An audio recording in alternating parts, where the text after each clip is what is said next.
Chazak, chazak, v'nis chazek. I want a piece of chocolate cake. Every single book of the Torah, there are 5 of them, Bereshis, Shmos, Vayikra, Bamidbar, Bidvarim, they all end off, right after they finish, we end off with this 3-word cheer, chazak, chazak, v'nis chazek, which means be strong, and be strong, fortified, courageous, whatever you want to call it. And it's interesting that I noticed that at the end of every book, there's a reason that we need to be strong. At the end of Bereshis, all of our forefathers, the 70 Jews that were in existence at the time, was leaving the land of Canaan, which is later going to be Israel. They left our homeland to go down to Egypt into our very, very first exile. Good reason to be courageous and strong. In Exodus, we learn about leaving Egypt, receiving the Torah, and then right after we get the Torah, we made a big mistake. We served a golden calf, and God wanted to just destroy the entire Jewish nation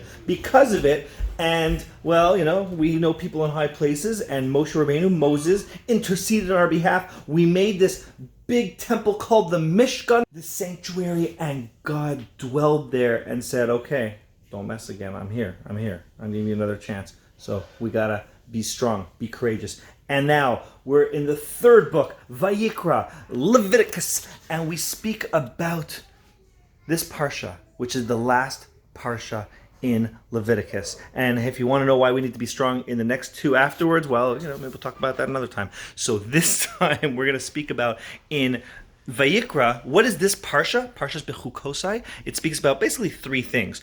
All the amazing rewards that we're going to get if we do all the Torah and mitzvahs. Woohoo, awesome. Do good stuff, get good things. And then it talks about the things that, well, if we're not good, what's going to happen to us? And then boo-hoo, no good things. So yeah, a lot of curses, famine, hunger, sickness, plague, kidnapping. It's not fun, but it's all there. And then we finish off by saying, but you know what? With all the terribleness and all that tragedy that might befall us if we don't do the right thing, we finish off by talking about erech. We talk about, let's say somebody says, you know what? I want to donate an amount to the sanctuary, but I want to do it in a certain a dollar value or monetary value that represents a person. So I want to give the value of a 50-year-old male to the sanctuary. I want to give that amount of money. And then the Torah says it's exactly this amount.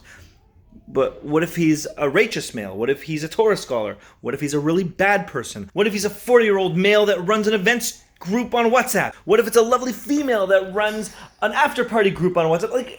It could be anybody. It doesn't make a difference. It's just according to the age and the gender, and that's it. Because they are all worth the same amount, because we all have the potential, based on what we are given, to be whoever we can be. And I think that's the message. And then once we realize that we all have the capacity to inspire the Jewish people, to help the Jewish people, to help the world, we all have that capability. We all have that value. We all have that value inside of us. Then once we have that, we can tell us to be strong, to be courageous. Chazak, chazak, v'nis chazek. I'm going to have a piece of chocolate cake. Have a great Shabbos.